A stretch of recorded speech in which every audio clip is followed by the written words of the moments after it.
Assalamualaikum warahmatullahi wabarakatuh. Alhamdulillahilladzi ja'ala fis samai burujaw wa ja'ala fiha sirajaw wa qamaran munira. Para pemirsa dimanapun berada, alhamdulillah di bulan suci Ramadan ini kita masih dapat menghirup udara segar, dapat meminum airnya Allah, masih dapat melihat indahnya ciptaan Allah. Pada kesempatan yang singkat ini, saya akan sharing tentang akhlak seorang muslim terhadap alam. Dimensi akhlak seorang muslim, di samping akhlak kepada Allah, akhlak kepada sesama manusia, adalah akhlak terhadap alam. Rasulullah SAW sudah begitu banyak menunjukkan bagaimana sejatinya seorang muslim memperlakukan alam. Dalam suatu peristiwa, Rasulullah pernah menganjurkan sahabat untuk menggunakan air wudhu dengan cara irit, dengan cara yang ekonomis. Walaupun saat itu sahabat sedang berwudhu di air yang mengalir, seolah sahabat tidak percaya dan menegaskan, apakah saya harus tetap berhemat untuk berwudhu meskipun di air yang mengalir ya Rasulullah? Iya, meskipun di air yang mengalir.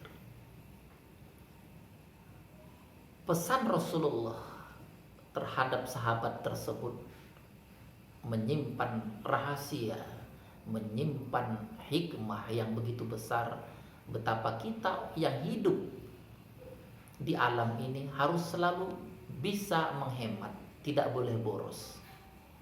Tapi kenyataannya kita saksikan banyak orang boros. Boros menggunakan air, boros menggunakan listrik.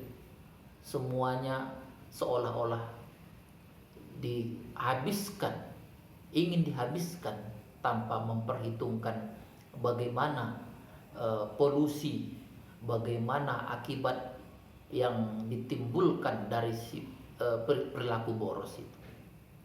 Rasulullah juga pernah marah ketika melihat seekor onta di depan rumah seseorang, di mana unta itu tidak terurus, kurus kering.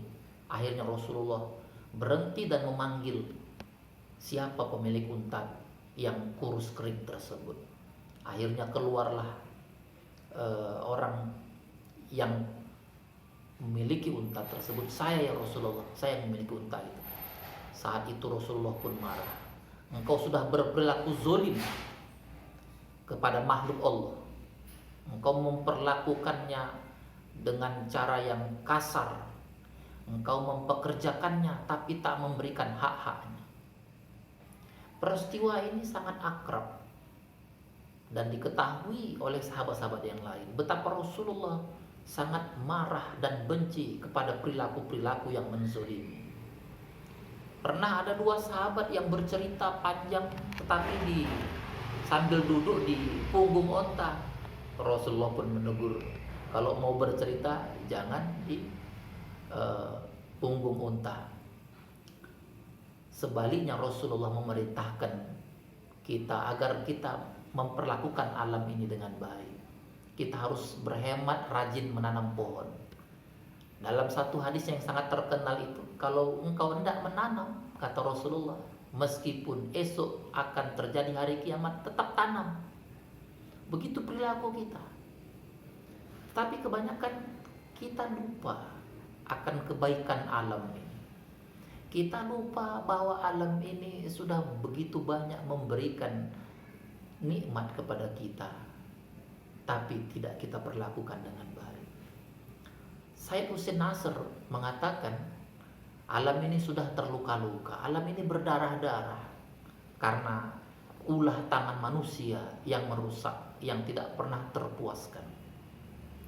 Karena itu, pada kesempatan yang singkat ini, saya ingin menghimbau sesama kita semuanya yang masih tinggal di bumi Allah ini. Coba kita rubah paradigma kita terhadap alam. Jadikan alam ini sebagai sesuatu yang suci. Jadikan alam ini sebagai tangga spiritual. Semakin kita melakukan tadabbur terhadap alam ini, semakin dekat kita kepada Allah. Di dalam Al-Quran begitu banyak nama-nama surat yang juga diambil dari nama alam. Pasti Allah memiliki tujuan yang besar. Mengapa nama-nama surat diambil dari nama-nama alam? Supaya kita akrab dengan alam ini. Agar ketika kita melihat alam ini, kita semakin dekat dengan Allah.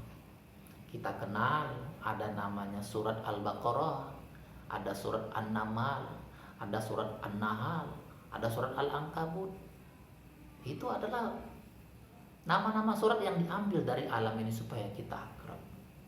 Cukuplah sudah begitu banyak penderitaan karena musibah, karena gempa, termasuk corona yang sedang mewabah ini. Betapa sesungguhnya wajah alam yang buruk sesungguhnya cermin dari perilaku kita yang buruk. Alam itu berkata-kata, bersuara sesuai dengan suara di dalam hati kita. Kalau perilaku kita kotor, kalau perilaku kita jahat, alam pun akan ikut marah kepada kita. Para pemirsa yang dirahmati Allah, mudah-mudahan kita tidak lupa bahwa dosa manusia yang pertama kali dilakukan adalah merusak alam ini. Bagaimana kisah Nabi kita, Nabi Adam ketika di surga? Allah hanya melarang satu saja, tidak memakan buah khuldi. Itu sebenarnya simbol jangan merusak alam. Tapi ternyata Nabi Adam tidak sabar, tidak kuat menahan ujian. Akhirnya dia memakan buah khuldi.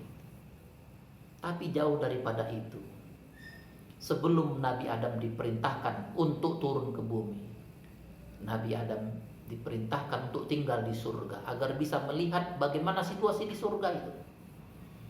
Yang banyak pohon yang begitu rindang, bunga-bunga yang berwarna-warni, air-air yang jernih, buah-buahan ranum di mana-mana ditemukan.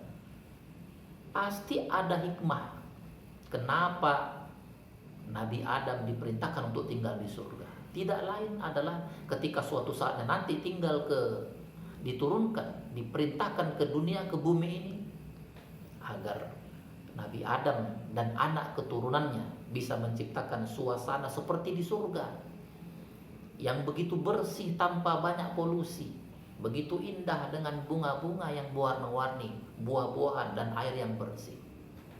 Tapi sekarang banyak alam ini rusak, alam ini dizolimi, dinikmati sejadi-jadinya, tapi tidak ada rasa cinta terhadap alamnya. Kita lihat bagaimana orang-orang membuang sampah sembarangan. Ketika banjir datang, semua yang dia buang kembali beserta teman-temannya masuk kembali ke dalam rumah. Akhlak kita kepada alam ini, kita kotori alam luar biasa dengan penggundulan hutan. Berapa juta hektar hutan yang sudah digunduli. Sebagaimana yang disebutkan Profesor S. Ali Kodra dalam bukunya Bumi Semakin Panas, Banjir Makin Meluas, disebutkan bahwa hanya dalam 1 jam saja gunung-gunung yang digunduli oleh manusia itu bisa 20 kali lapangan sepak bola. Itulah kerakusan manusia, hanya untuk memenuhi kebutuhan yang tidak pernah terpuaskan. Itulah sikap manusia. Sekarang ini kali-kali, ya, sungai-sungai seolah menjadi tempat buang sampah. Kasur-kasur dibuang di sungai, perabotan rumah tangga yang tidak dipakai dibuang ke sungai. Maka inilah yang menjadi alam ini semakin terjadi banyak polusi, rapuh. Itulah yang sering disebut dengan global warming karena ulah tangan manusia. Benar firman Allah, Zaharal fasadu fil barri wal bahri bima kasabat aydin nas. Telah nyata kerusakan yang terjadi di muka bumi ini akibat ulah tangan manusia. Mudah-mudahan di bulan suci Ramadan ini Dengan puasa yang kita laksanakan, kita bisa memperbaiki perilaku kita terhadap alam. Yang sejatinya alam ini kita anggap sebagai benda mati saja. Kita rubah alam ini juga bagian dari kita. Kita terlahir dari alam, kita bagian dari alam. Mudah-mudahan dengan bertadabbur dengan alam, kita juga semakin dekat kepada Allah. Mudah-mudahan bermanfaat. Billahi taufiq wal hidayah. Wassalamualaikum warahmatullahi wabarakatuh.